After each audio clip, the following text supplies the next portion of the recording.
দৃষ্টিকোণ অনুষ্ঠানে আমরা সমকালীন বিভিন্ন বিষয়ের বিশ্লেষণমূলক আলোচনা শুনি। এই অনুষ্ঠানে আজকের বিষয় মুক্তিযুদ্ধ নিয়ে বিতর্ক ও এ সময় রাজনীতি। আর এই বিষয়ে কথা বলবার জন্য আমাদের মাঝে উপস্থিত রয়েছেন জনাব শাহরিয়ার কবির, ভারপ্রাপ্ত সভাপতি ঘাতক দালাল নির্মূল কমিটি, এবং রয়েছেন জনাব রাজিকুজ্জামান রতন, বাসদ কেন্দ্রীয় কমিটির সদস্য। দর্শক, আপনারা আপনাদের মতামত জানিয়ে, প্রশ্ন জানিয়ে আলোচনাকে উপভোগ্য করবেন, সমৃদ্ধ করবেন, সে প্রত্যাশা রাখছি। আপনাকে দুজনকে স্বাগত, অনেক অনেক ধন্যবাদ আজকে আমাদের সময় দেওয়ার জন্য। সম্প্রতি বাংলাদেশের রাজনীতিতে মুক্তিযুদ্ধের শহীদদের সংখ্যা নিয়ে বেগম জিয়ার একটি বক্তব্যকে কেন্দ্র করে এক ধরনের অবস্থা তৈরি হয়েছে।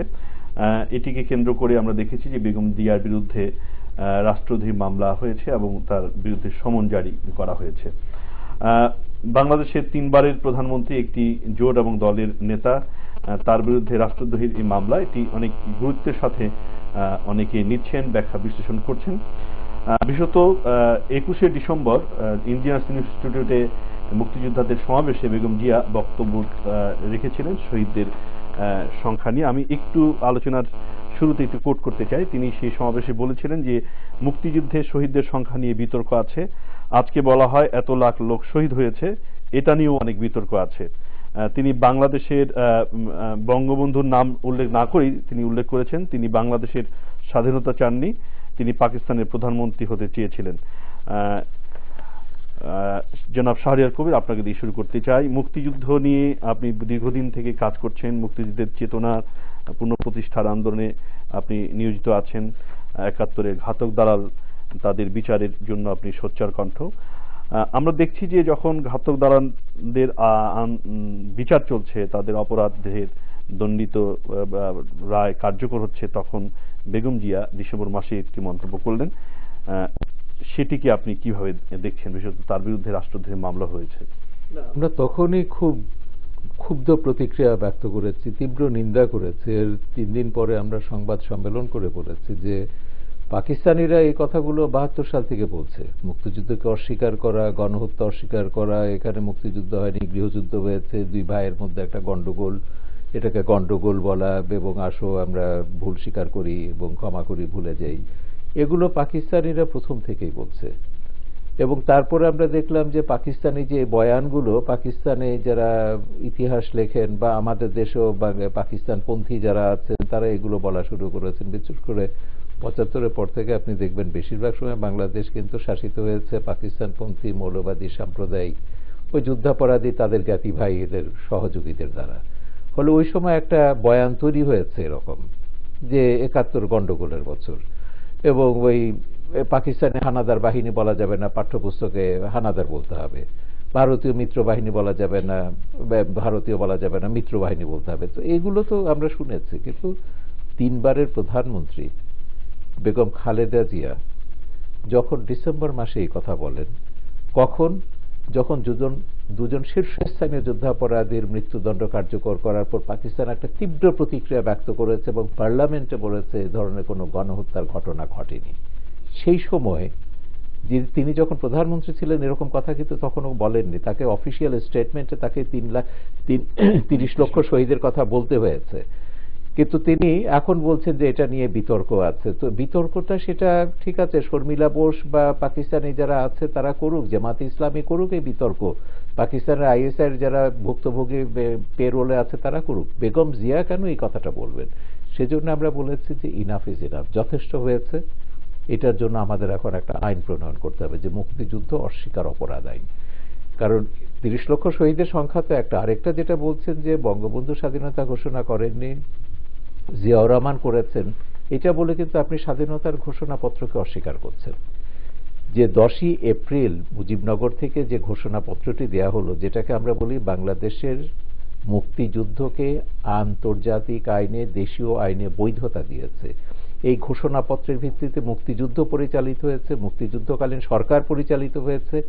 72-এর 16ই ডিসেম্বরের আগ পর্যন্ত, 72-এর 16ই ডিসেম্বর থেকে আমাদের প্রথম সংবিধান কার্যকর হলো, তার আগ পর্যন্ত সরকারের যাবতীয় কার্যক্রম, এই যে বিদেশের যে স্বীকৃতিগুলো এসছে, সবই কিন্তু হচ্ছে এই প্রোক্লামেশন অফ ইন্ডিপেন্ডেন্স, যেটা 10ই এপ্রিল মুজিবনগর থেকে দেওয়া হয়েছিল। সেখানে পরিষ্কারভাবে বলা হচ্ছে কোন প্রেক্ষিতে বঙ্গবন্ধু 26 মার্চ স্বাধীনতা ঘোষণা করেছেন। এবং তারপর বলা হচ্ছে যে আমরা নির্বাচিত গণপ্রতিনিধিরা বঙ্গবন্ধুর স্বাধীনতার ঘোষণা, পূর্বাহ্নে ঘোষিত স্বাধীনতার ঘোষণা অনুমোদন করছি, এবং শেষে বলছেন এই কারণে ২৬ মার্চ ১৯৭১ সাল থেকে বাংলাদেশ একটা স্বাধীন সার্বভৌম প্রজাতন্ত্র। এই ঘোষণার ভিত্তিতে কিন্তু বাংলাদেশটা তো তৈরি হলো। এটাকে আমরা সবসময় বলেছি এটার সংবিধানও হয়েছে এর ভিত্তিতে। বঙ্গবন্ধু দেশে ফিরে আপনি দেখবেন যে 10ই জানুয়ারি দেশে ফিরেছেন, 11ই জানুয়ারি তিনি যে ফরমান জারি করছেন সেখানেও বলছেন স্বাধীনতার ঘোষণাপত্রের প্রদত্ত ক্ষমতা বলে আমি জারি করছি এগুলো।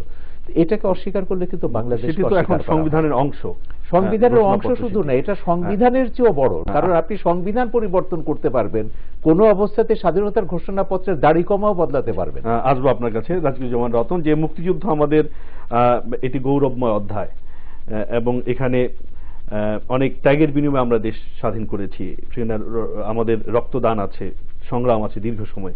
এই মুক্তিযুদ্ধকে নিয়ে এতদিন পরে এসেও তার সংখ্যা নিয়ে আমরা এক ধরনের বিতর্কে জড়িয়ে যাচ্ছি, স্বাধীনতার ঘোষণা নিয়ে আমাদের বিতর্ক সামনে আসছে। এটি আপনি কিভাবে দেখছেন? আপনিও রাজনীতি করেন, গণমানুষের রাজনীতি করেন, মানে সেক্ষেত্রে জনগণ এই ধরনের কথায় বিভ্রান্ত হতে পারে কিনা, বা আমাদের জাতীয় চেতনার ক্ষতি হচ্ছে কিনা এই বিষয়গুলোতে? আচ্ছা, এই মুহূর্তে কি জনগণের কোনো আকাঙ্ক্ষা ছিল যে আমাদের মুক্তিযুদ্ধে কতজন শহীদ হয়েছে সেটা নিরূপণ করতে হবে? এটা তো জনগণের কোনো আকাঙ্ক্ষার ব্যাপার ছিল না, জনগণ কোনো এটা জানতেও চায়নি। জনগণের কাছে কিছু দিন আছে, কিছু ঘটনা আছে যেটা তারা মর্যাদার ঘটনা মনে করে, যেটা তাদের আত্মমর্যাদা বাড়িয়ে দেয় এবং কখনো কখনো তাদেরকে তাদের একটা বলবো যে ভবিষ্যতের স্বপ্ন দেখাতে উদ্বুদ্ধ করে। আমরা যখন 52 সালের কথা বলি তখন শুধু কিন্তু 52 সালে ফিরে যাই না, 52 সালকে স্মরণ করে সামনে এগোতে চাই। আমরা যখন 62-র কথা বলি তখন কিন্তু 62-তে যেতে চাই না, আমরা সামনে এগোতে চাই। তেমনি আমাদের যখন 71 সালের কথা আসে তখন আমরা কিন্তু 71 সালে ফিরে যাই না। 71 সালে কি আকাঙ্ক্ষা, কি বিপুল আত্মত্যাগ এবং কি বিরাট স্বপ্ন নিয়ে আমাদের দেশটা স্বাধীন হয়েছিল, কেন লক্ষ লক্ষ মানুষ অকাতরে জীবন দিল, এবং লক্ষ লক্ষ মানুষকে আমরা স্যাংটিফাই করেছিলাম কি দিয়ে? 30 লক্ষ দিয়ে। ফলে 30 লক্ষ কিন্তু শুধু সংখ্যা নয়, 30 লক্ষ হয়ে গেছে এখন প্রতীকী পরিণত হয়েছে। ফলে এইটাকে কেউ আবার যদি নাম্বারে নিয়ে আসতে চায় তাহলে বুঝতে হবে এর পেছনে একটা রাজনীতি আছে। মুক্তিযুদ্ধ একটা রাজনৈতিক ঘটনা, মুক্তিযুদ্ধের যারা পক্ষে ছিলেন তারাও রাজনৈতিক কারণে মুক্তিযুদ্ধের পক্ষে ছিলেন, মুক্তিযুদ্ধের যারা বিরোধিতা করেছিলেন তারাও মুক্তিযুদ্ধের একটা রাজনৈতিক কারণে বিরোধিতা করেছিলেন। আমরা মুক্তিযুদ্ধের রাজনীতি থেকে মুক্তিযুদ্ধটাকে একটা রাজনীতিবিহীন আকস্মিক ঘটনায় যদি পর্যবেসিত করতে চাই তাহলে বারবার এরকম বিভ্রান্তিগুলো আমাদের এখানে তৈরি হবে। আমাদের মুক্তিযুদ্ধের একটা পটভূমি আছে, কি আকাঙ্ক্ষায় ব্রিটিশের বিরুদ্ধে আমরা লড়েছিলাম, কি আকাঙ্ক্ষায় পাকিস্তানি দ্বিজাতি তত্ত্বের বিরুদ্ধে আমাদের এই দেশের জনগণ লড়েছিল, কেন ধর্মের ভিত্তিতে একটা রাষ্ট্র হতে পারে না, পৃথিবীর কোথাও নাই এবং এটা হতে পারে না, এটা অবৈজ্ঞানিক, এটা অনৈতিহাসিক। ধর্মের ভিত্তিতে যদি রাষ্ট্র হয় তাহলে মধ্যপ্রাচ্যের সব মুসলমান ধর্মের রাষ্ট্রগুলো এক রাষ্ট্র হয়ে যেত, তাহলে বৌদ্ধ ধর্ম অবলম্বীরা সবাই এক রাষ্ট্র হতো, খ্রিস্টান ধর্ম অবলম্বীরা সবাই এক রাষ্ট্র হতো, এমনকি হিন্দু ধর্ম যারা মানে সে ভারত এবং নেপাল তারাও এক রাষ্ট্র হতো। তার হয় নাই, পৃথিবীর কোথাও ধর্মের ভিত্তিতে রাষ্ট্র হয় না। এই অবৈজ্ঞানিক পাকিস্তান রাষ্ট্রটা, অনৈতিহাসিক পাকিস্তান রাষ্ট্রটা এবং ধর্মের নামে শোষণ নিপীড়নের এই পাকিস্তান রাষ্ট্রটা আমরা ভাঙতে চেয়েছিলাম একটা শোষণমুক্ত সমাজ গড়বার আকাঙ্ক্ষায়। সিয়াটো সেন্টোতে যুক্ত হয়েছিল পাকিস্তান, সাম্রাজ্যবাদের সঙ্গে যুক্ত হয়ে পৃথিবীর কোথাও কোনো জাতি আত্মমর্যাদা নিয়ে দাঁড়াতে পারে নাই। ফলে সাম্রাজ্যবাদ বিরোধিতা ছিল আমাদের মুক্তিযুদ্ধের একটা আকাঙ্ক্ষা। 22 পরিবারের শোষণ শাসন তার বিরুদ্ধে লড়াইটা ছিল আমাদের মুক্তিযুদ্ধের আকাঙ্ক্ষা। সেই সমস্ত জিনিসগুলো আমাদেরকে আড়াল করবার জন্য কখনো কখনো কিছু বিতর্ক পরিকল্পিতভাবে নিয়ে আসা হয়। আপনি যে বলছেন এর পিছনে একটা রাজনীতি আছে, মানে সেই রাজনীতি আর স্বরূপটা কি, মানে কি ধরনের রাজনীতি? এতদিন পরে এসে যখন আমরা একটা দ্বিদলীয় চক্রের মধ্যে পড়ে গেছি। তো এক দল যেমন মুক্তিযুদ্ধের চেতনা, মূল্যবোধ সেটার কথা বলে বলেই একটা অগণতান্ত্রিক শাসন ব্যবস্থা চালু করতে চায়, আর আরেক দল তেমনি ক্ষমতায় যাওয়ার প্রয়োজনে এই ধরনের বিতর্ক তুলে যারা মুক্তিযুদ্ধের বিরোধিতা করেছিলেন অথবা মুক্তিযুদ্ধকে এখনো তারা অপমানের চোখে দেখেন সেই মানুষদের একটা সিম্প্যাথি ভোট তারা নিতে চান। 21শে ডিসেম্বরের এই কথাটার পেছনে তাৎপর্য অনেক থাকতে পারে, যেহেতু টু পার্টি সিস্টেমে আজকে দেখুন বিএনপির মধ্যে অনেক লোক আছেন যারা এই কথাটাকে অপছন্দ করেন, কিন্তু যেহেতু দুই দ্বিদলীয় বৃত্তের মধ্যে জনগণকে ভাগ করে ফেলা হয়েছে ফলে এরা একটা সুবিধা নেন। সেই সুবিধাটা কি? যাই বলা হোক না কেন তার পক্ষে কিছু লোক কথা বলবেই। তাহলে কেউ কি আজকে এই প্রশ্নটা করতে পারে যে দ্বিতীয় বিশ্বযুদ্ধে কতজন লোক মরেছে এটা গুনে গুনে হিসাব করি? কেউ তো এটা বলে না। দ্বিতীয় বিশ্বযুদ্ধে মানুষ হত্যাটা কত বড় বর্বরতম ঘটনা এবং তার বিরুদ্ধে মানব জাতির কি ধরনের প্রতিরোধ ছিল সেটা আমাদের কাছে একটা গর্বের জিনিস। আজকেও মুক্তিযুদ্ধের বিরুদ্ধে যারা দাঁড়িয়েছিলেন তাদের বিচার করাটা আমাদের একটা গর্বের, আমাদের দায় শোধের ব্যাপার। তখন যদি এই প্রশ্নগুলো আসে তাহলে বুঝতে হবে যে রাজনীতিটাকে রাজনৈতিক চেতনাবিহীন একটা কর্মকাণ্ডে পরিণত করার চেষ্টা করা, এটা গদি দখলের লড়াইয়ে আমাদের রাজনীতিকে হাতিয়ার বানানো। ধন্যবাদ রতন ভাই আপনাকে। আমরা ফিরবো আলোচনায়। দর্শক, আবারও আমরা প্রথমে একটি বিরতিতে যাচ্ছি, আমাদের সাথে রাখুন।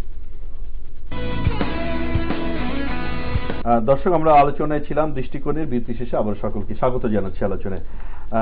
সরকার কবির, আপনার কাছে আসতে চাই যে বেগম জিয়ার বিরুদ্ধে রাষ্ট্রদ্রোহী মামলা হয়েছে। অনেকে বলছেন যে তিনি এ কথা বলতেই পারেন, এতে কোনো রাষ্ট্রদ্রোহিতার ঘটনা ঘটেনি এবং এটি তার মত প্রকাশের স্বাধীনতা, বাক স্বাধীনতা। তো আমরা কেন বাক স্বাধীনতাকে রহিত করব এবং সেটি একটি রাষ্ট্রের একটি নিবর্তনমূলক বা নির্যাতনমূলক একটি কাণ্ড, এরকম অনেকে বলার চেষ্টা করছেন। যে এবং অনেকে মনে করেন যে শহীদদের সংখ্যা কত সেটি একটি সংখ্যাতাত্ত্বিক একটি হিসাব দাঁড় করানো উচিত, সঠিক একটি হিসাব দাঁড় করানো উচিত। না, একটু আগে রতন যেটা বললেন দ্বিতীয় বিশ্বযুদ্ধ সম্পর্কে, যে দ্বিতীয় বিশ্বযুদ্ধের ওই যে হলোকাস্ট, যেটা এটাকে চ্যালেঞ্জ করতে গেলে আজকে কেউ যদি ইউরোপে চ্যালেঞ্জ করে সেটা শাস্তিযোগ্য অপরাধ। সেখানে হলোকাস্ট ডিনায়াল অ্যাক্ট আছে 20টা দেশে এবং এই আইনের অধীনে অনেকের শাস্তি হয়েছে। যারা মত প্রকাশের কথা বলে সেখানে বলবে না না ওই নাজিদের হিটলারের এই যে এগুলো বাড়িয়ে বলা হয়েছে, ওখানে ফরিসন, সে একটা বই লিখেছে অধ্যাপক ফরিসন, যেটা ফ্রান্সের, সে বলছে অ্যানি ফ্রাঙ্কের ডায়েরি, ওটা diary Anne Frank is a forgery, বলে ওইটাও জালিয়াতি। গ্যাস চেম্বারে পুড়িয়ে মারা, বলে এগুলো সব অতিরঞ্জন। তো তাকে 2বার শাস্তি দেওয়া হয়েছে ফ্রান্সের আদালতে। এবং তখন যখন ফ্রান্স এই আইনটা করে তখন মত প্রকাশের স্বাধীনতার কথা বললেন, বাম বুদ্ধিজীবী আমাদের নম চমস্কি ওইটা প্রতিবাদ করেছিলেন যে ফ্রান্স কি করে, ভলতেয়ারের দেশ হয়ে ফ্রান্স কি করে এরকম কথা বলে। কারণ মত প্রকাশের স্বাধীনতার ইন্ডিকেটর যদি দেখেন সূচকে, ফ্রান্স হচ্ছে পৃথিবীতে 1 নম্বরে। ফ্রান্স তখন একটা কথাই বলেছে নোয়াম চমস্কির জবাবে, তার অনুসারী বুদ্ধিজীবীরা, লেফট বাম বুদ্ধিজীবীরা, তারা বললেন দেখো সব জিনিস নিয়ে বিতর্ক চলবে, গণহত্যাকে গ্ল্যামারাইজ করা যাবে না, মানবতার বিরুদ্ধে অপরাধ যারা করেছে তাদেরকে মহিমান্বিত করা যাবে না, যেটা হিটলার করেছিলেন, তাহলে সমাজটা একটা ফ্যাসিস্ট, একটা নাৎসি সমাজে পরিণত হবে। নাৎসিবাদকে কোনোভাবে গ্ল্যামারাইজ করা যাবে না, যে কারণে নাৎসি রাজনীতি, ফ্যাসিস্ট রাজনীতি ইউরোপে এখনো নিষিদ্ধ এবং এটা শাস্তিযোগ্য অপরাধ। কিন্তু আমাদের দুর্ভাগ্য, যেটা বললাম না, বাংলাদেশ পৃথিবীর একমাত্র দেশ যেখানে বেশিরভাগ সময় এই দেশটা শাসন করেছে মুক্তিযুদ্ধের বিপক্ষ শক্তি। মুক্তিযুদ্ধের বিপক্ষ বলে তো পৃথিবীতে কিছু থাকতে পারে না। সে ফিদেল কাস্ট্রো কবে বঙ্গবন্ধুকে বলেছিলেন যে তুমি এদেরকে কেন রেখে দিয়েছো? তো বঙ্গবন্ধু বলেছিলেন ওই যে পাকিস্তান পন্থীদের ব্যাপারে। তারা একটু দর্শক আছেন একজন আমাদের মাঝে। হ্যালো, ওয়ালাইকুম আসসালাম। হ্যাঁ দর্শক, বলুন আপনার পরিচয় দিয়ে বলুন। আজকে মুক্তিযুদ্ধ এবং মুক্তিযুদ্ধের ইতিহাস, এই ইতিহাসকে বিকৃতি করে আমাদের দেশে নানা সময় নানা জনের নানান মন্তব্য করেছেন। সেক্ষেত্রে মুক্তিযুদ্ধ এবং মুক্তিযুদ্ধের ইতিহাস একটি স্বাধীন সত্তা, তাকে রাজনীতির বাইরে রেখে কিভাবে রাজনীতিবিদরা রাজনীতি করতে পারেন? এবং যদি রাজনীতিবিদরা এই ধরনের মন্তব্য করেন, যে বিষয়কে কেন্দ্র করে বাংলাদেশের নতুন প্রজন্মরা, নতুন সন্তানেরা মুক্তিযুদ্ধের ইতিহাস থেকে অনেক কিছু শিখতে চায়, কিন্তু সেই শেখা থেকে কিন্তু তারা বঞ্চিত হবে তাদের এই ধরনের কথাবার্তার। এই বিষয় কি করণীয় বলে আপনারা দুজন মনে করেন? ধন্যবাদ দর্শক, আপনি আমাদের সাথে থাকুন। বিজ্ঞ আলোচকরা নিশ্চয়ই আপনার বিষয়ে প্রশ্নের বিষয়ে মন্তব্য করবেন। আমি যেটা বলছিলাম, এই যে বেগম জিয়ার যে এই যে বক্তব্যটা, অন্য কেউ বললে কিন্তু আমরা এটাকে গুরুত্ব দিতাম না।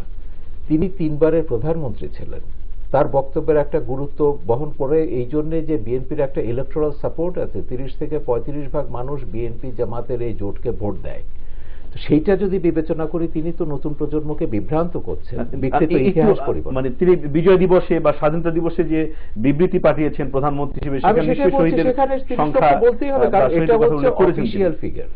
দ্বিতীয় বিশ্বযুদ্ধে 60 লক্ষ ইহুদিকে হত্যা করেছে হিটলারের নাৎসি বাহিনী, এটা কে বলেছে? মিত্র শক্তি বলেছে। America, Britain, France, Soviet union, তারা বলেছে এইটা হচ্ছে ক্যাজুয়ালিটিস। এবং হলোকাস্টকে কোনো দেশেই আপনি চ্যালেঞ্জ করতে পারবেন না। সেজন্যই তারা বলছে যে হলোকাস্ট ডিনাই করা বা মিনিমাইজ করা, অস্বীকার করা বা সংখ্যাটাকে কমিয়ে বলা, তো এটা দুটোই কিন্তু সমান অপরাধ। অপরাধটা করছেন আপনি শুধু রাষ্ট্রের বিরুদ্ধে না, গণহত্যাকে আপনি মহিমান্বিত করছেন, গণহত্যাকারীদের পক্ষে দাঁড়াচ্ছেন। যেটা পাকিস্তান করছে। তো এই পাকিস্তানের বয়ান দিয়ে বাংলাদেশের রাজনীতি কেন চলবে? আমরা সবসময় বলেছি বাংলাদেশের রাজনীতি তারাই করবেন যারা বিরোধী দলে থাকুন সরকারে থাকুন, তাদেরকে মুক্তিযুদ্ধের চেতনায় বিশ্বাস করতে হবে, 72-এর সংবিধান মেনে। আরেকজন দর্শক আছেন আমাদের মাঝে। দর্শক বলুন, কে বলছিলেন? আমি চট্টগ্রাম থেকে শহীদ বলছিলাম। জি বলুন। অতিথি সারিয়া সাহেবের কাছে একটা প্রশ্ন আমার, যে বিএনপি জামায়াত শিবির এবং রাজাকারদেরকে যারা যুদ্ধ হয়েছে তাদেরকে আশ্রয় প্রশ্রয় দিয়ে বাংলাদেশে প্রতিষ্ঠিত করছে এবং তারা সেইভাবে বিভিন্ন ধরনের বিতর্ক প্রশ্ন রাখতেই পারে, কিন্তু যতক্ষণ পর্যন্ত বিএনপির বিচার হবে না, বিএনপি যে দীর্ঘ 40টা বছর ধরে বাংলাদেশে এই যুদ্ধ আমাদের আশ্রয় প্রশ্রয় দিয়ে সে লালন পালন করে বাংলাদেশের মধ্যে একটা বিতর্ক সৃষ্টি করেছে, সেই বিতর্কের জন্য বিএনপি বিচার হবে না, ততদিন পর্যন্ত এই বিতর্ক থেকে আমরা মুক্ত হবো না। এটা বিচার হওয়া উচিত কিনা, এটা আমার একটা প্রশ্ন। জি ধন্যবাদ। বিচার নিশ্চয় হবে, সেটা আমি বলছি যে আমরা ওই খালেদা জিয়ার সেই বক্তব্যের পরে বললাম তো 26শে ডিসেম্বর আমরা সংবাদ সম্মেলন করেছি, সেখানে মুক্তিযুদ্ধ অস্বীকার অপরাধ আইন প্রণয়নের জন্য দাবি জানিয়েছি। ইতিমধ্যে আমরা ল কমিশনের সঙ্গে আইন কমিশনের সঙ্গে বসেছি, আগামীকাল আমরা আইন মন্ত্রীর সঙ্গে এটা নিয়ে বৈঠক করব। আইনে কি দেখতে চাই আমরা, কতগুলো মৌলিক বিষয়, এগুলো আপনি স্বাধীনতার ঘোষণাপত্র চ্যালেঞ্জ করতে পারবেন না, করলে আর আপনি সংবিধান পরিবর্তন করতে পারবেন। কিভাবে সংবিধান পরিবর্তন করা যায় সেটার নিয়ম সংবিধানে আছে, কিন্তু স্বাধীনতার ঘোষণাপত্র চ্যালেঞ্জ করলে তো বাংলাদেশ থাকবে না। সেই জন্য স্বাধীনতার ঘোষণাপত্রের একটা দাড়ি কমা জ্যোতিচিহ্ন আপনার বদলাবার কোনো ক্ষমতা নাই এবং সুযোগ নেই। সেই জন্য যারা এটা চ্যালেঞ্জ করবেন তাদেরকে রাষ্ট্রদ্রোহিতা বা ওই ধরনের হলোকস্ট ডিনায়াল অ্যাক্টের মতন আইন করে তাদেরকে শাস্তি দিতে হবে, না হলে কিন্তু প্রতিনিয়ত যখন আপনি রাষ্ট্রের ভিত্তিমূলে আঘাত করবেন এ রাষ্ট্র টিকবে না। এইটাই হচ্ছে অস্বীকার, যেটা বাংলাদেশকে অস্বীকার করার পাকিস্তানের প্রচারণা। আর সংখ্যা নিয়ে আপনি যেটা বললেন, যেটা যে আজকে গয়েশ্বর রায় যেটা বলেছেন, পৃথিবীর কোন দেশে গণহত্যায় নিহতদের তালিকা আছে? সবচেয়ে যে এফিসিয়েন্সি যদি বলি ইউরোপ হলোকাস্টের তারা 2 কোটি মানুষের তালিকা দিতে পারবেন? সারা ইউরোপে তো 2 কোটি মানুষকে হত্যা করা হয়েছে দ্বিতীয় বিশ্বযুদ্ধে মিত্র শক্তির দাবি অনুযায়ী। এমনকি সোভিয়েত ইউনিয়নে যেখানে 60 লক্ষ মানুষকে হত্যা করা হয়েছে, সোভিয়েত সরকার এদের তালিকা দিতে পারবে? পৃথিবীর কোনো দেশে এভাবে তালিকা তৈরি করা হয় না। সরকার যেটা বলবে আপনাকে সেটা মানতে হবে। ধন্যবাদ জনাব রাজিকুজ্জামান রতন। যে এই যে মুক্তিযুদ্ধের নিয়ে আমরা বলছি যে একজন দর্শক প্রশ্ন করেছিলেন যে রাজনীতি চলছে, এটি আসলে কতটা শুভকর পরিণতি আমাদের জন্য নিয়ে আসবে বলে আপনি মনে করেন? এটা কোনো শুভ পরিণতি নিয়ে আসবে না, এটা আমাদের যে দুঃসহ রাজনৈতিক বলয়ের মধ্যে আমরা আটকা পড়ে আছি এই বলয়টাকে আরো শক্তিশালী করবে। কারণ আমাদের বাংলাদেশে এমন একটা মনস্তাত্ত্বিক গড়ন তৈরি করা হয়েছে যে একটা দ্বিদলীয় পাল্টাপাল্টির মধ্যে আমরা পড়ে গেছি। একটা সেই দল ঠিক বলুক আর ভুল বলুক তার পক্ষে তাকে দাঁড়াতে হবে, ভোটের সময় মার্কার পক্ষেই আমাদেরকে দাঁড়াতে হবে। এই যে একটা মনস্তাত্ত্বিক গড়ন, এতে জনগণের গণতান্ত্রিক চেতনা যেমন ধ্বংস হচ্ছে, আর শাসক দলের যারা ক্ষমতায় আছে অথবা ক্ষমতায় যেতে চায় তারা এটাকে পুঁজি করেই তারা জনগণকে বিভ্রান্ত করতে পারে। এখন শাহরিয়ার ভাই যে কথা বলেছিলেন যে ঠিকই তো, পৃথিবীর কোথায় যদি এটা গণহত্যা হয় তাহলে এত না গুনবে কিভাবে? নামটাই তো গণহত্যা। যদি এটা ব্যক্তি বিশেষের হত্যা হয় তাহলে আমি এটা গণনার মধ্যে আনতে পারি, এটা নাম হয়েছে গণহত্যা। এই গণহত্যার বিরুদ্ধে একটা গণজাগরণ তৈরি হয়েছিল। সেই জাগরণ 71 সালে যেমন তৈরি হয়েছিল, ঠিক সেই জাগরণ আরেকবার তৈরি হয়েছিল 92 সালে শহীদ জননী জাহানারা বেগমের নেতৃত্বে, যে গণহত্যার বিরুদ্ধে গণজাগরণ এবং গণজাগরণের ফলে গণ আদালত গঠন করা এবং তাদের বিরুদ্ধে সুনির্দিষ্ট অভিযোগ দায়ের করা জনগণের আদালতে। সেদিন গণহত্যার যারা বিচার চেয়েছিলেন, যারা এই যুদ্ধ অপরাধীদের বিচার চেয়েছিলেন, তাদেরকে কিন্তু আমরা দেখেছি রাষ্ট্রদ্রোহিতার মামলা নিয়ে তাদেরকে, এবং আমাদের শহীদ জননীকে রাষ্ট্রদ্রোহিতার মামলা নিয়েই মামলা নিয়ে মৃত্যুবরণ করতে হয়েছে। ফলে আমার মনে করি এর পিছনে একটা সুগভীর রাজনৈতিক একটা চক্রান্ত আছে। সেটা কি, যে জনগণকে 2 পার্টি সিস্টেমে ভাগ করো, যেহেতু শাহরিয়ার ভাই বলেছেন, কিন্তু আমরা কি এত সহজভাবে কি বলতে পারি যে দ্বিদলীয় সিস্টেমে ভাগ করে জনগণ ভাগ হয়ে যাচ্ছে? এর যে বাস্তবিক কতগুলো শর্ত আমাদের রাজনীতির মধ্যে আছে কিনা, মুক্তিযুদ্ধের পক্ষ বা বিপক্ষের এই অস্তিত্ব আপনি অনুভব করেন কিনা? যখন অপরাধের বিচার হচ্ছে কিন্তু সেই বিচারের বিপক্ষে কেউ দাঁড়াচ্ছে বা সমর্থন করছে না, তখন কিন্তু একটা তো অবস্থান নিতেই হয় বা জনগণ একভাবে বিভাজিত হয়ে পড়ে। একজন দর্শক আছে, দর্শকের প্রশ্নটি নিয়ে আপনার কাছে আসবো। দর্শক বলুন, কে বলছিলেন আপনি? আসসালামু আলাইকুম। জি ওয়ালাইকুম আসসালাম, বলুন। আমি ময়মনসিংহ গোবরগঞ্জ থেকে বলছি। বলুন। হ্যাঁ, আমার প্রশ্নটা হলো, বিজ্ঞ 2জন আলোচক এখানে আছেন, আমার প্রশ্ন হলো শহীদ জননী জাহানারা ইমাম যুদ্ধ অপরাধীদের বিচার চেয়েছিলেন বলে ওনার বিরুদ্ধে রাষ্ট্রদ্রোহিতার মামলা হয়েছিল। এখন একটা ঐতিহাসিক সত্য যে 30 লক্ষ শহীদের বিনিময়ে, রক্তের বিনিময়ে স্বাধীন হয়েছিল। এই ঐতিহাসিক সত্য এই বেগম খালেদা জিয়া উনি এই সঠিক প্রশ্নটা কি করেন দর্শক, প্রশ্নটি করুন। বিতর্ক তৈরি করলেন, ওনার বিরুদ্ধে রাষ্ট্রদ্রোহিতা মামলা হবে, এটাই স্বাভাবিক। আমার প্রশ্ন হলো, যারা এই তকসুতে আসা এই খালেদা জিয়ার বিতর্কিত মন্তব্যের পক্ষে সাফাইগা, এই ধরনের লোকদেরকে কেন টকশোতে আনা হয়? জি, ধন্যবাদ দর্শক, আপনার কথা বুঝতে পেরেছি, আপনাকে ধন্যবাদ। আপনি আমাদের আলোচনার সাথে থাকুন।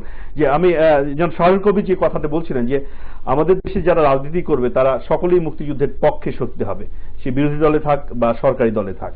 তো আমাদের এই বিভাজন রেখাটা, এটা তো ঐতিহাসিকভাবেও কতগুলো ঘটনা প্রবাহ আছে, তো সেটিকে আমরা কিভাবে অস্বীকার করতে পারি? শুধুমাত্র দ্বিদলীয় বৃত্তের মধ্যে আমরা কি ভাগ করতে পারি? যখন মানে রাজনীতিটা ক্ষমতার লড়াই হয়ে যায়, তখন ক্ষমতায় যাবার জন্য যা যা করা দরকার তাই করে। 21শে ডিসেম্বর এই কথাটা বলার পিছনে একটা ঘটনাও থাকতে পারে যে 30শে ডিসেম্বর যে নির্বাচনটা ছিল, সেই নির্বাচনে কত বেশি জনমতকে পক্ষে নিয়ে আসা যায়। যেহেতু তারা ধরেই নিয়েছেন, তারা যাই বলুক না কেন, বাংলাদেশের 33-34% মানুষ তাদের পক্ষে থাকবেনি। এই যে অন্ধ আনুগত্যের যে একটা শক্তি আছে, এটা আমাদের শাসক গোষ্ঠীর দলগুলোকে কখনো কখনো যা খুশি তা বলার একটা অবাধ লাইসেন্স দিয়ে দেয়। যদি জনগণের মধ্যে সচেতন উপলব্ধি থেকে যা সত্য নয়, যা মিথ্যা, তার বিরুদ্ধে ঘুরে দাঁড়াবার একটা মানসিকতা তৈরি হতো, তাহলে তার জন্য লাগবে একটি গণতান্ত্রিক সংস্কৃতি, তার মধ্যে জন্য লাগবে রাজনৈতিক শিক্ষা। যে আমাদের মুক্তিযুদ্ধটা আকস্মিকভাবে হয় নাই, আমার স্বাধীনতাটা আকাশ থেকে পড়ে নাই, তার জন্য আমাদের একটা দীর্ঘ লড়াই সংগ্রামের মধ্য দিয়ে আমাদেরকে এই পথ পরিক্রমা করতে হয়েছে। তাহলে মুক্তিযুদ্ধের চেতনা কি ছিল আমাদের, তা আমাদের শিক্ষায় কোথায়, আমাদের সংস্কৃতিতে কোথায়, আমাদের জীবনে কোথায়, সেগুলো সব বিসর্জন দিয়ে যদি আমরা শুধুমাত্র ভোটের মধ্যেই আমাদের চেতনাকে সীমাবদ্ধ করি, তাহলে ভোট কেন্দ্রিক রাজনীতি যারা করে তারা মানুষকে যে কোনো সময় এরকম বিভ্রান্ত করে ফেলতে পারে। ফলে আমরা যেটা মনে করি যে আজকে গোটা দেশের মানুষের মধ্যে অন্তত এই ধিক্কারটা তৈরি হওয়া উচিত যে আমাদের এটা দানে পাওয়া স্বাধীনতা নয়, এটা রক্তে পাওয়া স্বাধীনতা। এটা নিয়ে কেউ এটাকে উপহাস করতে পারে না, কেউ এটাকে তাচ্ছিল্য করতে পারে না, কেউ এরকম বলতে পারে না যে বুদ্ধিজীবীরা নির্বোধ ছিল, যে বুদ্ধিজীবীদেরকে সম্মান জানাবার জন্য 14ই ডিসেম্বর আমরা গিয়ে তাদেরকে শ্রদ্ধা জানাই যে তোমরা তোমাদের সর্বস্ব দিয়েছ, আমরা কি তোমাদের জন্য সর্বোচ্চ করতে পেরেছি? আত্মজিজ্ঞাসার মুখে দাঁড়াই। সেই বুদ্ধিজীবীদেরকে যখন নির্বোধ বলা হয়, তখন সত্যিই মনে হয় পাকিস্তানিরা একদিক থেকে সফল হয়েছিল যে আমাদের বুদ্ধিভিত্তিক চেতনাটাকে অনেকটা ভোতা করে দিতে পেরেছিল। আমাদের দেশের বুদ্ধিজীবীদেরকে হত্যা করে অন্তত আমাদের বুদ্ধিভিত্তিক মানটাকে এতখানি নামিয়ে দিতে পেরেছিল যে মুক্তিযুদ্ধে তারা শহীদ হওয়ার পরেও তাদেরকে আমরা নির্বোধ বলতে পারি। ফলে এটাও একটু বিবেচনা করার মতো। রাজনীতি থেকে যদি রাজনীতিটা সরে গিয়ে রাজনীতি যদি শুধু ক্ষমতা দখলের লড়াইয়ে পরিণত হয়, তাহলে মানুষের চেতনাটা কোথায় নেমে যায়? ডক্টর দুঃখিত গয়েশ্বর চন্দ্র রায় তিনি আজকে বলেছেন যে সরকার পারলে 30 লক্ষ শহীদের তালিকা করে দেখাক, এরকম একটা চ্যালেঞ্জ ছুড়ে দিয়েছেন।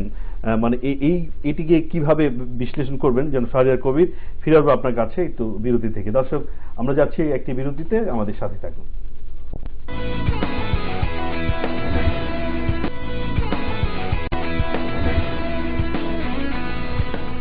দর্শক, বিরতি শেষে আবারও আলোচনায় সকলকে স্বাগত জানাচ্ছি। যেন শাহরিয়ার কবির যে গয়েশ্বরচন্দ্র রায়ের যে বক্তব্যটি আজকের, সরকার পারলে 30 লক্ষ শহীদের তালিকা করে দেখাক, এরকম একটি চ্যালেঞ্জ সরকারের উপর ছুড়ে দিয়েছে। গয়েশ্বর রায়ের ওই প্রথম বক্তব্যের পর ওকে কিন্তু বাংলাদেশের নাগরিক আমার মনে হয়নি। মনে হয়েছে যে পাকিস্তানের ওই আইএসআই পে রোলে যারা থাকে ওখানকার উচ্ছিষ্ট ভোগী। পাকিস্তানেরও কিন্তু সচেতন জনগণের বা পাকিস্তানের বহু ন্যারেটিভসে কিন্তু 30 লাখের কথা বলা হয়েছে। পাকিস্তানে আমাদের নির্মূল কমিটি শাখা আছে, তারা কিন্তু বলেছে এই গণহত্যার কথা সেখানে, এবং পাকিস্তানকে ক্ষমা চাইতে হবে আনুষ্ঠানিকভাবে। এখন গয়েশ্বর রায় যখন এই চ্যালেঞ্জটি করেন, সেটাই তো আমি বললাম যে পৃথিবীর কোন দেশে আছে, কোন সরকার গণহত্যার, তো আমার ইতিহাসে আমি লিখেছি গণহত্যার, আবার সেই 2011 সালে বই বেরিয়েছে যে সভ্যতার মানচিত্রে যুদ্ধাপরাধ এবং যুদ্ধাপরাধীদের বিচার, এবং সেখানে গণহত্যার তালিকা দিয়ে দিয়েছি আমি। সে মঙ্গোলিয়ান গণহত্যা থেকে শুরু করে সেই চেঙ্গিস খানের গণহত্যা থেকে শুরু করে একেবারে সর্বশেষ দ্বিতীয় বিশ্বযুদ্ধ পর্যন্ত, সেখানে কোথাও কোনো তালিকা সম্ভব না। এবং সবচেয়ে যদি সম্ভব হতো ইউরোপেই তো এটা করতে পারত, কিন্তু কেন আমরা এটা করব?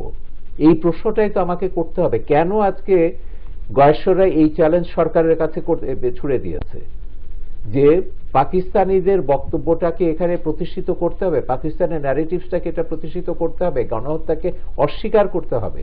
না, আমার কথা খুব পরিষ্কার, ইউরোপের মতন পরিষ্কার। এদেরকে যদি আমরা কঠোর শাস্তি না দিই, একদিন কিন্তু এই বাংলাদেশের কোনো কিছুই থাকবে না, কোনো অর্জন, মুক্তিযুদ্ধের কোনো অর্জন আমরা রক্ষা করতে পারবো না। ৭৫-এর পর দেখেছেন আমাদের সংবিধান, মুক্তিযুদ্ধের 4 মূলনীতি কিভাবে ছিনিমিনি কালা হলো।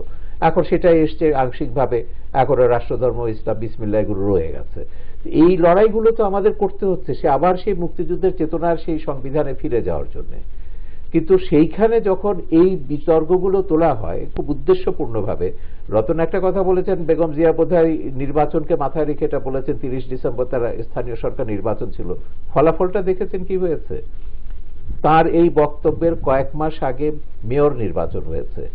বিএনপি মেয়র নির্বাচন বয়কট করার পরও তারা 35% ভোট পেয়েছিল, আর এই বক্তব্য দেওয়ার পর স্থানীয় সরকার নির্বাচনে অংশগ্রহণের পরও তারা পেয়েছে 28% ভোট। 7% বিএনপির ভোট কমে গেছে, অর্থাৎ বিএনপির লোকেরাই ম্যাডামের এই বক্তব্য সমর্থন করছেন না। ম্যাডাম কার উদ্দেশ্যে, কাকে খুশি করবার জন্য এটা বলছেন? উনি গণ আদালতের কথা, জাহানারা ইমামের কথা বললেন, তো সেইখানে গণ আদালতের সেই 24 জনের মধ্যে তো আমিও একজন ছিলাম। আমাদের আইনজীবী ব্যারিস্টার ইশতিয়াক হোসেন, কামাল হোসেন, ব্যারিস্টার আমিরুল ইসলাম এরা হাইকোর্টে বলেছিলেন যে এদের বিরুদ্ধে রাষ্ট্রদ্রোহিতা আনা হচ্ছে। এরা কারা? সেক্টর কমান্ডাররা, যারা মুক্তিযুদ্ধে নেতৃত্ব দিয়েছে লেখনির মাধ্যমে, রণাঙ্গনে যুদ্ধের ভেতর দিয়ে, তাদেরকে রাষ্ট্রদ্রোহী বলা হচ্ছে কি জন্যে? তারা গণ আদালতে গোলাম আজমের বিচার চেয়েছেন, তার অপরাধগুলো তুলে ধরেছেন, পাকিস্তানের গণহত্যার কথা বলেছেন। গোলাম আজম কি বাংলাদেশ রাষ্ট্রের সমর্থক, না সরকারের গোলাম আজম রয়েছে? গোলাম আজম তো পাকিস্তানি নাগরিক দেখেই তো তারা গণ আদালত করেছে। তো বেগম জিয়া ওই যে দৃষ্টিভঙ্গি থেকে জাহানারা ইমামকে তিনি রাষ্ট্রদ্রোহী বানিয়েছিলেন, যেহেতু তিনি তার আনুগত্যটা পাকিস্তানের প্রতি, গোলাম আজমকে রক্ষা করতে হবে, গোলাম আজমের বিরুদ্ধে কথা বললে তারা রাষ্ট্রদ্রোহী, তিনি গোলাম আজমকে মনে করেন দেশপ্রেমিক। পাকিস্তানের দৃষ্টিকোণ থেকে ডেফিনেটলি গোলাম আজম দেশপ্রেমিক। সেই পাকিস্তানি বেগম জিয়া এখনো সেই পাকিস্তানি রয়ে গেছেন। এইটাই হচ্ছে আমাদের দুর্ভাগ্য। জনাব রাজিকুজ্জামান রতন, মুক্তিযুদ্ধকে নিয়ে আমাদের ভবিষ্যতের রাজনীতিটা কিভাবে হবে বলে আপনি মনে করেন? আসলে যদি বলছিলেন যে মুক্তিযুদ্ধের বিরুদ্ধে গিয়েই পৌরসভা নির্বাচনে হয়তো এই জনগণ প্রত্যাখ্যান করেছেন, আপনি কি মনে করেন যে এই দ্বিদলীয় রাজনীতিতে মুক্তিযুদ্ধের পক্ষ বিপক্ষ শক্তির যে একটা অবস্থা, সেটি কি আস্তে আস্তে এক ধরনের দূরভূত হয়ে যাচ্ছে কিনা, মানে বিলীন হয়ে যাচ্ছে কিনা? আসলে আমাদের স্বাধীনতার চেতনা, ইতিহাস চেতনা আমাদের মধ্যে পরিগ্রহণ করছে, ধীরে ধীরে প্রজন্ম জেগে উঠছে। আসলে মুক্তিযুদ্ধের চেতনাটাকে বাদ দিয়ে মুক্তিযুদ্ধটাকে আমাদের সামনে বড় করে নিয়ে আসা হয়েছে। চেতনা কি ছিল? চেতনা ছিল গণতান্ত্রিক মূল্যবোধ, চেতনা ছিল অসাম্প্রদায়িক চেতনা, চেতনা ছিল শোষণ মুক্তির আকাঙ্ক্ষা। আমাদের গত 40 বছরে দেখেন এই সবগুলোকে বাদ দিয়ে দেওয়া হয়েছে, যার ফল বিষময় ফল এখন আমরা দেখছি। ফলে বই যে পৌরসভা নির্বাচন কিংবা সিটি কর্পোরেশন নির্বাচন, তার মধ্য দিয়ে কিন্তু খুব বেশি মানে জনমতের প্রতিফলন হয় না, এটা হলো দ্বিদলের প্রতি আনুগত্যের বহিঃপ্রকাশ ঘটে। আর এই নির্বাচনগুলো কিন্তু খুব সুষ্ঠু যে গণতান্ত্রিক নির্বাচন হয়েছে তাও নয়। ফলে একটার সঙ্গে আরেকটাকে জড়ালে ঠিক হবে না। নির্বাচনটা সঠিক হয়নি, নির্বাচনগুলো সুষ্ঠু হচ্ছে না, এটাও যেমন বলতে হবে। আবার যারা এই ভোটের রাজনীতিতে বেনিফিট পাবেন বলে তারা মুক্তিযুদ্ধের বিরুদ্ধে দাঁড়াবেন, তার বিরুদ্ধে বলতে হবে। এই কথা বলার লোক কিন্তু সমাজে কমে যাচ্ছে। আপনি যদি সরকারের একটু সমালোচনা করেন, আপনাকে ঠেলে দেওয়া হচ্ছে মুক্তিযুদ্ধ বিরোধিতার দিকে। আবার যদি আপনি মুক্তিযুদ্ধ বিরোধিতার বিরুদ্ধে কথা বলেন, আপনাকে ঠেলে দেওয়া হবে নাস্তিকতার দিকে। ফলে গোটা সমাজকে এমনভাবে বিভাজিত করে ফেলা হয়েছে যে মুক্ত বুদ্ধির চর্চাটা আর হচ্ছে না।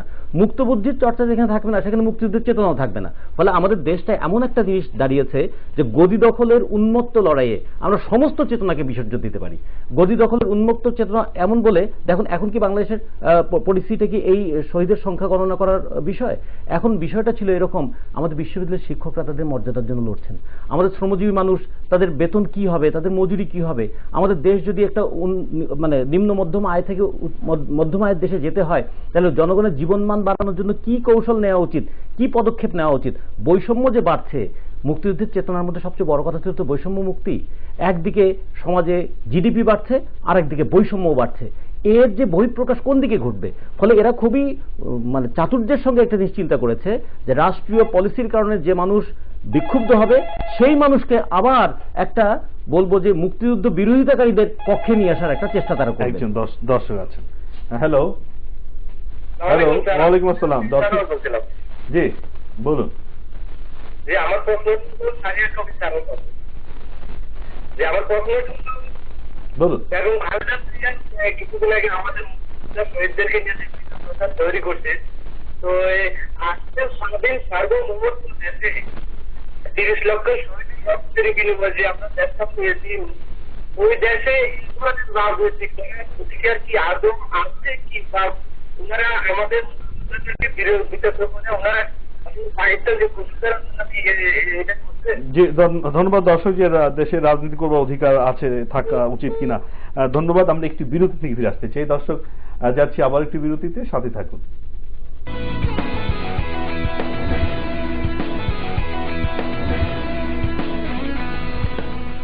দর্শক, আজকের দৃষ্টিকোণে মুক্তিযুদ্ধ নিয়ে বিতর্ক ও এ সময় রাজনীতি বিষয়ে আমরা কথা বলছিলাম। বিরতি শেষে সকলকে আবারও স্বাগত জানাচ্ছি। যেন শাহরিয়ার কবির, মুক্তিযুদ্ধের চেতনা এটি একটি সার্বিক বিষয়। আমরা কেবল আপনারা যে প্রচেষ্টাটা গ্রহণ করেছেন যে মুক্তিযুদ্ধ অস্বীকার অপরাধ আইন এটি হোক, এবং এই ধরনের যারা মুক্তিযুদ্ধ ইতিহাস বিকৃতি করছে তাদের বিরুদ্ধে ব্যবস্থা নেওয়া হোক, তাদের শাস্তিমূলক ব্যবস্থা নেওয়া হোক, কিন্তু এই আইন করে বা ব্যবস্থা গ্রহণ করে কি আসলে আমরা চেতনাকে জারি রাখতে পারবো কিনা আমাদের নতুন প্রজন্মের মাঝে, সেটার জন্য যা যা করণীয় সেটি বহুমাত্রিক কাজ। এটা এখন ধরুন যে আইন তো একটা লাগবে, কিন্তু তারপর কি দরকার? আপনি মাদ্রাসা কারিকুলাম গুলো দেখুন, কওমি মাদ্রাসা বাদ দিন, আলিয়া মাদ্রাসাতে পড়ানো হচ্ছে আমাদের সংবিধানের 4 মূলনীতি, সমাজতন্ত্র, গণতন্ত্র, ধর্ম নিরপেক্ষতা। আলিয়া মাদ্রাসাতে পড়ানো হচ্ছে, শত শত কোটি টাকা আমরা ব্যয় করছি। বলা হচ্ছে এইসব মতবাদগুলো এটা কুফরি মতবাদ, ইসলাম বিরোধী মতবাদ, যারা এগুলো বলবে তারা ইসলাম থেকে খারিজ হয়ে যাবে। এবং সেইটা আমরা কিন্তু জেনেছি ইসলামিক ফাউন্ডেশনের গবেষণা থেকে। এখনো সেটা আছে এই সরকারের আমলে। তো এটি প্রশ্ন আছে যে মুক্তিযুদ্ধের এই যে অধ্যাপক মুতাসির মামুনের ইতিহাস সম্মেলনী থেকে আমরা 6 বছর ধরে সরকারকে বলছি মুক্তিযুদ্ধের ইতিহাসটাকে বাধ্যতামূলক করুন। অধ্যাপক কবির চৌধুরী শিক্ষা কমিশনে বলা হয়েছে, শুধু সাধারণ শিক্ষার পাঠ্যসূচিতে না, মাদ্রাসাগুলোতেও মুক্তিযুদ্ধের ইতিহাস বাধ্যতামূলক করতে হবে। কোথায় হয়েছে? আমাদের মাননীয় শিক্ষামন্ত্রী নুরুল ইসলাম নাহিদ, তিনি তো আমাদের সমন্বয় কমিটির প্রাক্তন কমরেড ছিলেন, কমিউনিস্ট পার্টি করতেন তিনি। আজকে তাকে দিয়েও আমরা পাচ্ছি না। তার ওই যে পাশ করাতে হবে, দ্রুত পাশ করাতে হবে, এবং পাশের হার বেড়েছে। আমরা তো বারবার সবসময় বলি হচ্ছে না কেন যে সাক্ষরতা বাড়ছে, প্রকৃত শিক্ষার মান কমছে না। এখানে সরকারের একটা সার্বিক দৃষ্টিভঙ্গির ব্যাপার আছে, যে আপনি প্রধানমন্ত্রী একদিকে 0 টলারেন্সের কথা বলবেন, যে জামাতকে সন্ত্রাসী সংগঠন বলবেন, আর তার দলের লোকেরা বলবে নতুন প্রজন্মের জামাত যদি আসে দলে গ্রহণ করতে অসুবিধা নেই, জামাতিরা দলে দলে আওয়ামী লীগে ঢুকবে। ঢুকে তারা কি করছে? তারা কি বঙ্গবন্ধুর আদর্শ বাস্তবায়নের জন্য আওয়ামী লীগে ঢুকছে? তারা তো আওয়ামী লীগকে মদদীকরণ বা জামাতিকরণের জন্য ঢুকছে। এগুলো তো আপনাকে বুঝতে হবে। ভেতর থেকে তারা দুর্গ দখল করছে। আমাদের প্রশাসনের রন্ধ্রে রন্ধ্রে এখনো তারা বসে আছে। প্রশাসনকে জামাত মুক্ত করতে হবে। ক্যারিকুলামগুলোকে আপনার শিক্ষা বলেন, সংস্কৃতি, আমাদের সংস্কৃতি নীতি বলেই কিছু নেই। শিক্ষা নীতিটা তো আমরা ওই হেফাজতে শফির হুমকির কারণে কবির চৌধুরী শিক্ষা নীতি আমরা বাস্তবায়ন করতে পারলাম না। নারী নীতি আওয়ামী লীগ করেছিল প্রথম সরকার, আওয়ামী লীগ শেখ হাসিনার প্রথম আমলে 97 সালে। ওই আরবার হেফাজতের শফি হুমকি দিয়েছে, নারী নীতি বাস্তবায়ন করা গেল না। সংস্কৃতি নীতি নেই। এই যে একটু আগে আমরা আলাপ করছিলাম, প্রতি এই যে শীতকালে 1000 বছর ধরে বাংলাদেশে মেলা হতো, জারি পালা, এগুলো এই সংস্কৃতিগুলো কোথায়? সারা বাংলাদেশে এখন শুনবেন ওয়াজ ছাড়া কোনো কথা নেই। এবং সেদিন ওয়াজে শুনছি দেলওয়ার হোসেন সাইদির ওয়াজ শোনানো হচ্ছে। যুদ্ধ অপরাধীর বিচার হয়েছে, এখনো তার সাহিত্য ওয়াজ বাতিল করা হয়নি। জি রতন ভাই, তাহলে আসার কথা কোথায়? যে আমরা মুক্তিযুদ্ধের চেতনার দেশকে নির্মাণ করতে চাই, নতুন প্রজন্মকে জাগ্রত করতে চাই, আপনি কি মনে করেন কিভাবে আমরা এটিকে সঞ্চারিত করতে পারি? মানুষ যখন নিজেকে অপমানিত বোধ করে, নিজেকে বঞ্চিত বোধ করে, সেই বঞ্চনা বোধ থেকে তার লড়াইয়ের একটা আকাঙ্ক্ষা তৈরি হয়। অপমানিত বোধ করলে সেখান থেকে তার একটা সম্মান ফিরে পাওয়ার আকুতি তৈরি হয়। আমাদের মধ্যে, প্রজন্মের মধ্যে এটা তৈরি হচ্ছে। আর দেশটা পরিচালনা করছেন যারা, তারা কিন্তু মুক্তিযুদ্ধের চেতনায় দেশ পরিচালনা করছেন না, তারা এখন হানাদারের চেতনায় দেশ পরিচালনা করছেন। হানাদারের চেতনা ছিল লুট করো, দখল করো, দুর্নীতিগ্রস্ত হও, শোষণ করো। আজকে যারা ক্ষমতা থাকেন তারাও যদি সেই কাজ করে, তাহলে তাদের মুখে মুক্তিযুদ্ধের চেতনা বললে কিন্তু মানবতার বিরুদ্ধে অপরাধের বিচার করছেন, অপরাধীর শাস্তি দিচ্ছেন, অপরাধীর শাস্তি দিচ্ছেন, কিন্তু অপরাধীর বিরুদ্ধে গণসচেতনতা করে তুলছেন। এবং দীর্ঘ 21 বছরের দেশ থেকে যে জায়গায় নিয়ে যাওয়া হয়েছিল সেখান থেকে তারা তাদের, আমরা টেকনিক্যাল সাফল্যটা দেখছি, কিন্তু মূল্যবোধের জাগরণটা কোথায়? মূল্যবোধের জাগরণ যদি দেখায় যে ক্ষমতায় গেলে 2 বছরের মধ্যে আমি অনেক সম্পত্তির মালিক হয়ে যাই, তাহলে যে শোষণের বিরুদ্ধে আমি লড়াই করেছিলাম সেই শোষকরাই তখন আমার মাথার উপর বসে আছে। আবার যদি আমাদের শ্রমজীবী মানুষ দেশের অর্থনৈতিক ভিত্তি তৈরি করে, তারা যদি দেখে আমার বেতন বাড়ে না, আমাদের রাষ্ট্রপতি প্রধানমন্ত্রী থেকে শুরু করে সমস্ত লোকের বেতন বাড়ে, তাহলে এই দেশ পেয়ে আমি কি লাভ হলো আমার? এই যে বঞ্চনাজড়িত মানসিকতা, এই বঞ্চনাজড়িত মানসিকতার বিরুদ্ধে একটা যদি শোষণ মুক্তির আকাঙ্ক্ষা তৈরি করার সেই সামাজিক আন্দোলন না থাকে, শুধু শাস্তি দিয়ে আমি মুক্তিযুদ্ধের চেতনা রক্ষা করতে পারবো না। ফলে মুক্তিযুদ্ধের চেতনার পেছনে ছিল শোষণ মুক্তির আকাঙ্ক্ষা, মুক্তিযুদ্ধের চেতনার পিছনে ছিল গণতান্ত্রিক আকাঙ্ক্ষা, মুক্তিযুদ্ধের চেতনার পিছনে ছিল সাম্রাজ্যবাদ বিরোধী আকাঙ্ক্ষা। সেগুলোকে যদি বর্জন করি, তাহলে আওয়ামী ওলামা লীগ লিফলেট দিয়েছে না যে দেশের শিক্ষা ব্যবস্থার মধ্যে কি কবির চৌধুরী, শাহরিয়ার কবির, এরা সব নাস্তিকদের লেখা বই নাকি আমাদের পড়ানো হচ্ছে, এটা আওয়ামী ওলামা লীগ এই লিফলেট দিচ্ছে। কই আওয়ামী লীগ তো কোনো ভূমিকা পালন করছে না সেখানে। তো ফলে একটা বহুমাত্রিক আক্রমণ চলছে আমাদের উপরে। এই বহুমাত্রিক আক্রমণের বিরুদ্ধে একটা বহুমাত্রিক জাগরণ দরকার। সেই জাগরণটাই আমাদের আশা, সেটাই আমাদের ভরসা, যে এই দ্বিদলীয় পাল্টাপাল্টির মধ্যে থাকলে গদি দখলের উন্মত্ত প্রতিযোগিতায় আমরা আমাদের মুক্তিযুদ্ধ বিসর্জন দেব, আমাদের গণতান্ত্রিক চেতনা বিসর্জন দেব, শুধু গদি রক্ষা করার চেষ্টা করব, এবং আলটিমেটলি গদিও রক্ষা হবে না, নীতিও রক্ষা হবে না। ধন্যবাদ আপনাদের দুজনকে আজকে সময় দেওয়ার জন্য। প্রিয় দর্শক,